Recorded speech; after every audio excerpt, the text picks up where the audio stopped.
Yeah, go ahead. So is that how you get your leads? That's a good way of doing it, wouldn't it be? It's like, here's what you sound like. You want this, Mary? What's her name? Let me send this to her. I think you have a good idea. Write that down, would you, Rick? It's a good way of doing it. But I would suspect. I've actually done this before. What I'd like you to do, I mean, this is a good thing. I'm not sure if Danielle, if you've ever done this, but what I'd like you to do is do this. Go back to your place of business and the part of the country you're from.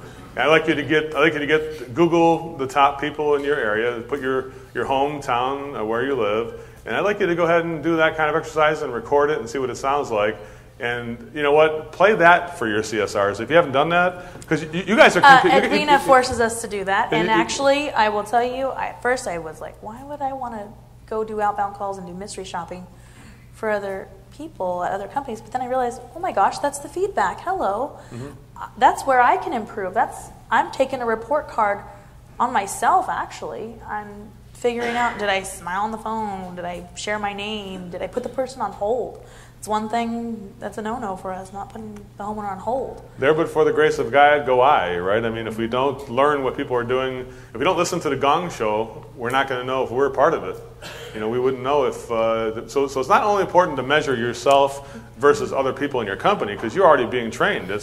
That's one way of doing it. But to compare yourself against other people, I think it gives you more confidence and power. Like, wow, we are the best. So when somebody's saying somebody's cheaper... Now you know who they're talking about. That guy we just talked to in there. Yeah, he can do it for $885 or whatever type of thing. And by the way, is that how a script should go? Telling them the price of the new furnace? No.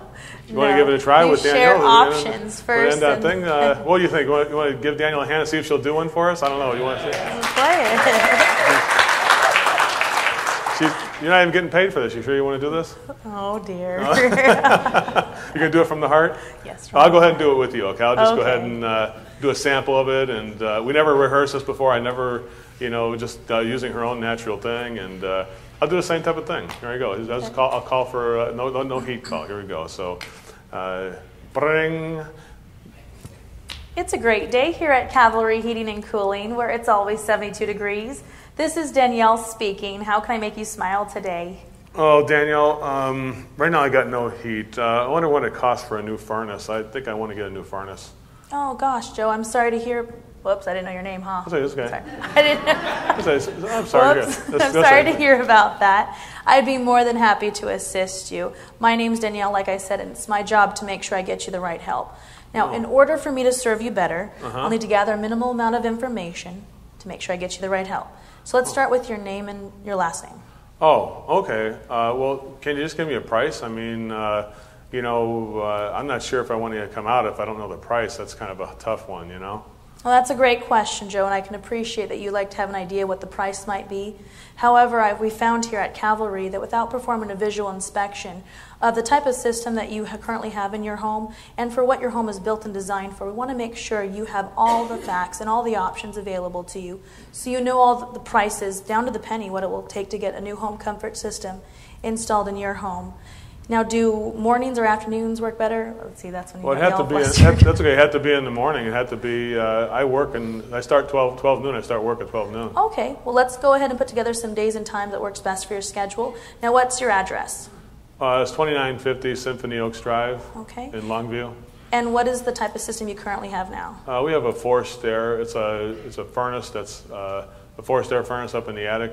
Okay. Yeah. And what is the age of the equipment? It's 28 years old, I think. It's as old as the house. It was built 28 years ago. Wow, sounds like you got yourself a dinosaur there, huh? Well, it's like my mom passed away and she left us this home, and God bless her. She was the best thing they had at the time. But we really miss her. But thank God she gave us this house. But the furnace is kind of now old at this point. Sounds like you had an amazing mother. I know I lost my grandmother last summer, and that was definitely hard on our family. But are you okay? I'm okay. How are you doing? I'm still working through it. My mom she was a hero to me. You know what I'm saying? I can definitely relate. You know what I realize? It's just one day at a time. Well, thanks so much. You're welcome. Yeah. So go ahead and put it down for. Can you come out on Tuesday? Yeah, no problem. Now, by the way, I'll need to indicate to our specialists how you heard about us today. Did you hear about us through? I got your number off this. He said he was the Wizard of Comfort or something like that. Oh, We know him. Who's that phone in the background? What's going on that? You got another customer you got to take or something like that? Oh yeah, he's more important than you. Well, let me share with you, Joe, what you'll be expecting from Cavalry. We're going to send out our specialist who does have the experience and the background to put together different options for you, so you know down to the penny what's available and what programs you can qualify for any federal tax credits or any rebates that you have through your local utility company. Oh, that sounds good. Yeah, it's great programs, and it usually takes about 60 to 90 minutes for your specialist to put together those options for you, so when the time's right, you know what to do. Now, who else besides yourself currently operates your thermostat in your home? Well, my wife, Julie, she also operates it, and we both operate together. Sometimes we have little fights about it, but she likes a little warmer, I like a little cooler. You know That's okay. It happens to me in my household as well, except I usually get to have more control over the thermostat. Do you? Yep, I sure do. Good for you. I wish I had your card. That's pretty good. Well, in any case, Joe, you said mornings work better for you and Julie, is that right? Yeah, we're going to be here. We usually take off on Thursday morning and do some stuff around the house, so is it possible to come out Thursday morning? Well, let's take a look here. I'll put together some days and times, and you just let me know what works best for your schedule. Okay. There we go, Joe. I do have an opening on Thursday between 9 and 10, or I have an availability on Friday afternoon between 5 and 6 p.m. Which of those two would be better? Let's do the Thursday at 9 and 10. Thursday would be better between 9 and 10? Absolutely. And by the way, Joe, we'll give you a courtesy call a business day beforehand just to remind you of your appointment. Okay. And if we don't speak with you, we'll just leave you a voicemail message. Just make sure you return your dispatcher's phone call to let them know you and Julie will be there to meet with your specialist. Well, good. Thursday at 9 to 10. Okay, great. All right. Sounds great, Joe. And once again, I'm Danielle, so if you ever need me, I'm one of your client care reps here. And again, it's my job to make sure I get you the right help, all right? All right, well, I remember that, and thanks a lot, Danielle. You're welcome, Joe. Have a wonderful day. We'll see you on Thursday. Thanks so much. All right, nice job there. Good job. You messed up there. Still didn't get the price of a furnace. $8.95. You went up $10, huh? It's like great. It's like it used to be $8.85 last time I called. But good stuff there. So, I think it's like, there's a lot of people have different kinds of, you want to call scripts and different ways of doing things. I don't think it's as important as getting all the same information that you need to get. And of course, it wasn't a real call, so I know that some of the things that we probably would even lasted longer. I know on these kind of calls for estimates, they usually last, it could be 4 to 7 minutes it might take to get the set the right way for this type of thing. Absolutely. And as normal service calls, sometimes they can be a little quicker and things like that. So that's a fair representative, I think, how things go, right? You get a couple. Yeah, that's the logistics of how. A couple forms of resistance. What did you guys hear when I gave her the resistance a couple times? Did she act like it was flustered, or? She never got upset or defensive. And some people take it too personal. Personal in the way that it's you versus them, as opposed to, hey, I'm here to help you, and I know that you want to get the price, and that's very important. But getting a price on the right system is more important than getting the lowest price on the wrong system. That's really a big key. And too many people, when I watch in my own company, they take it too personal. And if the customer gets defensive or mad or aggressive, they get defensive, they match. And that's really the wrong thing to do. Yeah, one of the things that I find that if I do find myself getting to that level, because every conversation is different. It goes different ways, and it's my job to bring it back to the script. But when I do find myself starting to get flustered, in my head I have to think, okay, slow down a little bit, breathe, think. Let's go ask them a question. So one of the things that helps me is, Joe, a lot of times I speak to people all day long.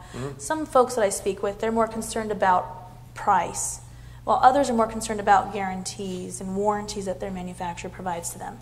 Either way, you want to make sure you find the best fit that's right for you and Julie. Isn't that right? Right, that's it, yeah. So you throw it right back at them, and you just let them think about that a little bit. It goes so back then to I go right back to saying, no, again, mornings or afternoons work better for you, or whatever those options are. I think it goes back to that pure motive about, I'm just doing this because it's best for you, to make sure I find the right solution for you. I even say there's a wrong way and a right way of doing it, Joe. I mean, if you want to do it the wrong way, I'd have to give you a price, and it would probably have to shoot high and be lying to you, because I would be giving you a high price to cover myself, or shoot low and then lie and then raise it when I get out there. Is that what you want me to do, start with a lie? No, I don't want to do that. Okay, so let's go ahead. For you guys to have the right price, Even say, do you want the right price or the high price? I say, I want the right price. So let me come out there then and give you the right price, because that's what it takes to come out there and do it for you. As opposed to the wrong price, I'd have to wind up guessing and then changing it, you know. Is that what you want me to do, is kind of guess at doing, if I was going to do the installation, want to guess at doing the installation, or you want the installation done right? So yeah, I want to get it done right. Okay, so let's get out there and look at it. So there's all kinds of reasons why it's better for a customer to get out there as opposed to giving a price. Make sense here, guys? And then, by the way, I made like 6 calls to the Long Beach area here, and you, Mike Cotto will be glad to know that every single person gave me a freaking price. You know, so it's like, you'll be happy to know that everybody sucks out here. That's pretty good. Yes, go ahead. Go ahead. Yes, sir? Go ahead. I liked her line, we'll give it down to the penny. That's a good one. It's something that I was taught over the course of the last 10 years was pennies per day.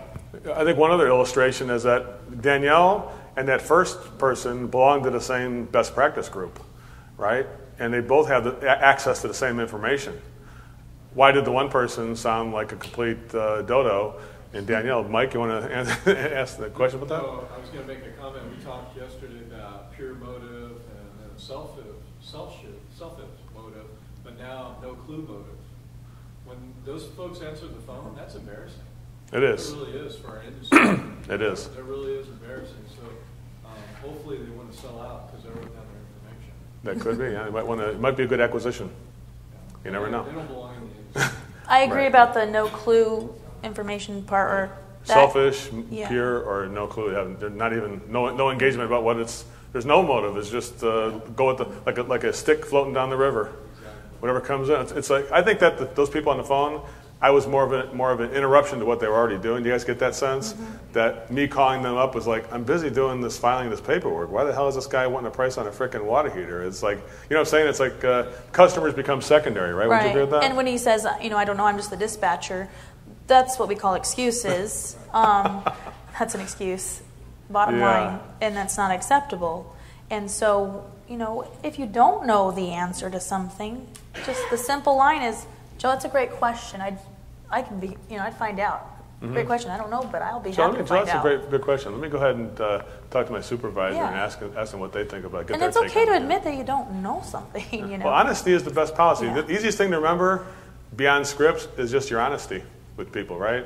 But I would say leaving words like don't and can't out of it are a key issue. It's only telling people, what I heard from you is you're telling me what you can do for me. Everybody else is telling me what they can't do on the phone, Absolutely. And the thing they could do is the wrong thing by giving me a stupid price, right? That was the wrong. So the thing they could do is actually the wrong thing. It's basically a lie. What do you think? Electricians in this room? Any electricians? Raise your hand. What do you think about doing a $1,200 electrical panel?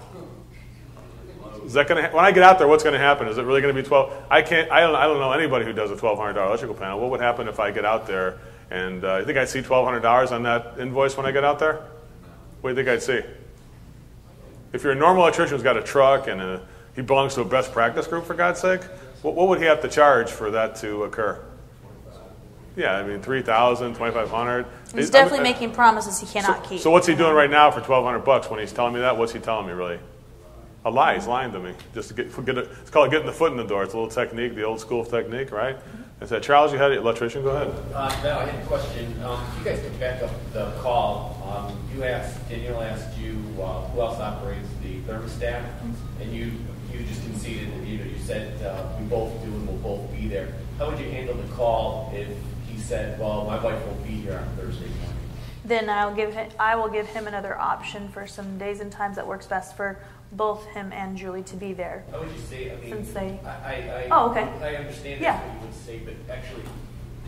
Role play it out? Yeah, real quick. What was that now? What was that? Just say you can't be there, or Julie can't be there on Thursday. Oh, Julie can't be there? All right, no problem. Joe, what would be a better day and time that would work best for you and Julie to be there to meet with your specialist? You're probably not going to come on Saturdays. That's the only time she's really available. Well, Joe, got good news for you. What's that? We're available on weekends. No way. Yeah.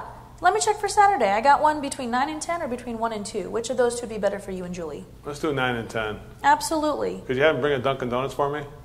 I'll have him bring Dunkin' Donuts and Dunkin' Donuts coffee, too. There you go. They got that in Portland? They do have that. All right, let's get that. What happens if he says... My wife, she don't care about this. Let's try this. Here we go. I do get that. Here we go, yeah. So what your wife is... Your wife doesn't care? Well, she doesn't like electrical stuff. She just... She just uses the power. She doesn't know she doesn't know how the cookies get made. Donuts get made. She just consumes electricity. That's all she does. You know what I'm saying? That's not really true. That's just this is a call simulation. Call simulation. So Joe, it sounds like you're the guy who takes over and making sure all the appliances for the home is ready for use for her, so she can enjoy. Yeah, I do my best. I really do. You do your best. She doesn't have any say in it. Well, maybe a little bit.